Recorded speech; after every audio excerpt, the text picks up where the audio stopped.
Cadaaladda oo ah halka ugu horeyso ee bulshadu ay ku mideysnaan karaan iyadoona arrinkaasi laga duulayo ayaa gudoomiyaha maxkamadda sare ee dalka Dr. Baashe Yuusuf Xasan waxa uu kulan la qaatay garyaqaanada ka howlgala magaalada Muqdisho ee caasimadda dalka Soomaaliya. Kulankan ayaa ujeedkiisu ahaa xal ogaanshiyaha halka ay marayaan shaqooyinka cadaaladda, waxaana garyaqaanada ay sheegeen in isbeddel ay la yimaadeen.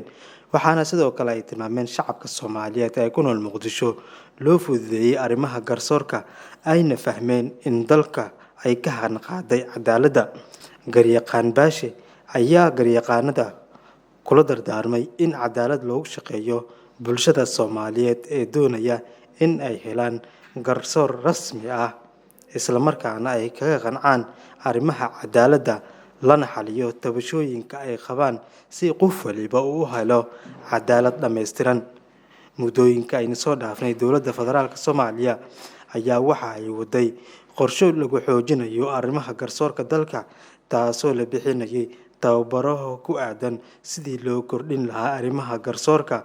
Waxaana sidoo kale jirta in hadda wasaaradda cadaaladda iyo maxkamadda sare ee dalka ay wadaan qorshe lagu xoojinayo arrimaha garsoorka dalka, iyadoona la kordhinayo arrimaha la xiriira tababarada la siinayo garsoorayaasha ka shaqeeya maxkamadaha gobolka Banaadir. Waxaana sidoo kale la isla gartay in kulankan uu yahay mid muhiim ah isla markaana bulshada Soomaaliyeed si wadajir ah loogu wada shaqeyn doono arrimaha la xiriira garsoorka. Cabdiraxmaan Xuseen Cumar Wadani, Hirshabelle TV, magaalada Jowhar.